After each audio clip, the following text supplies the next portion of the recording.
in terms of this concept that I think many of us have thought about at some point, or at least we have if we watch Spider-Man, and they say Christians are irrational. Bruh. You gotta be kidding me. Which is why this will need to involve changing the laws of physics. Many Christians are skeptical of the multiverse because atheists often use it as an Ruslan. All right, so there's a new channel I've been following. It's called Redeemed Zoomer, all right?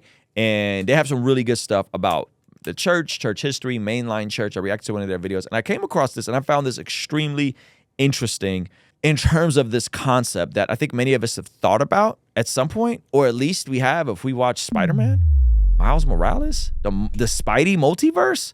But he breaks it down to the Christian side. Here we go. So check this out. He says the multiverse is an unproven theory that has many forms. Generally, it's the idea that there are many, maybe infinite, many parallel universes with different laws of physics or where their different events take place. Scientists are curious about this because proving this would solve many unanswered physics puzzles. So the idea is that there's, multiple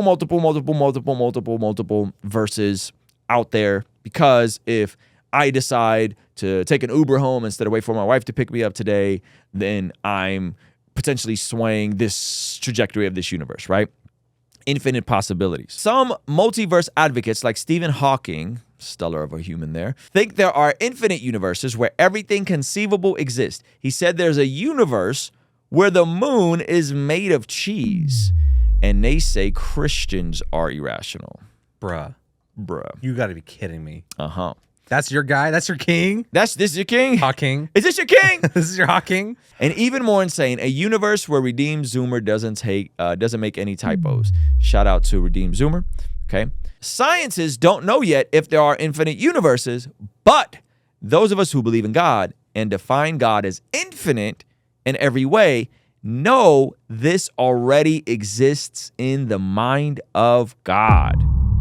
Talk about a philosophical twist there, right? The mind of God is infinite, containing everything that could possibly be thought of.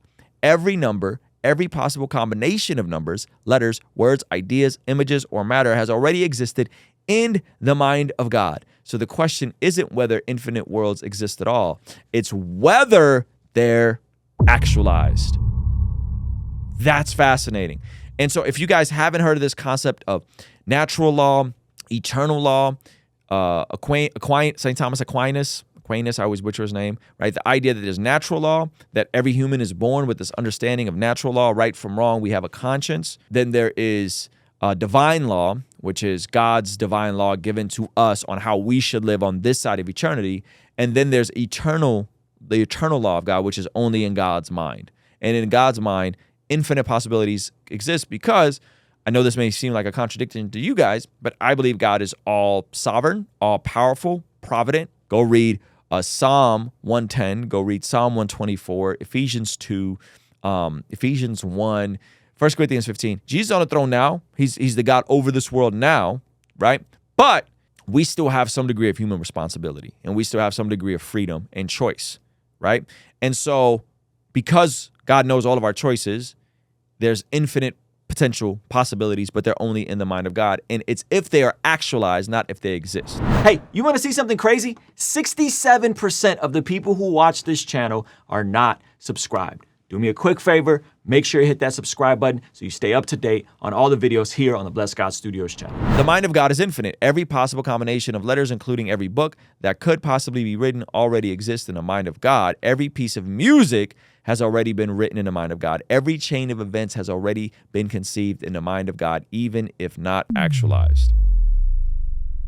Christians believe that when Christ returns, he will restore our physical creation and destroy death itself. Death and decay are built into the law of physics in our universe, which is why this will need to involve changing the laws of physics. In a sense, we already believe that God can and will make a different world with different laws of physics, but at the same time, this new universe will be a redeemed version of our present universe.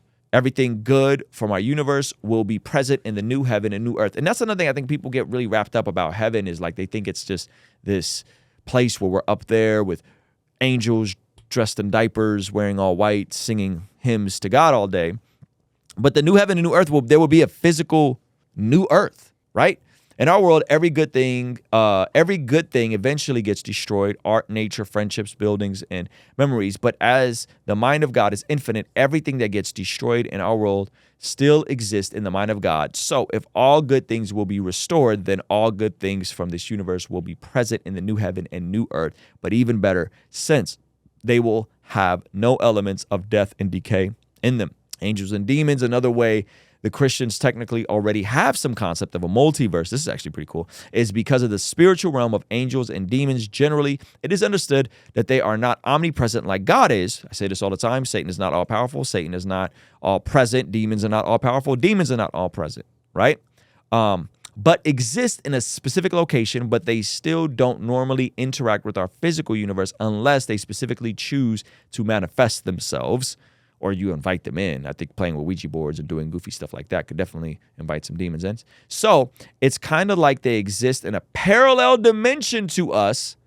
It's not the kind of thing that scientists are proposing, but it's a similar concept in some ways. Many Christians are skeptical of the multiverse because atheists often use it as an alternative explanation to God. However, rejecting, because the universe in this paradigm becomes God, right? That's why it's like the multiverse is God to them, right? However, rejecting it on this basis is the God of gaps fallacy, right?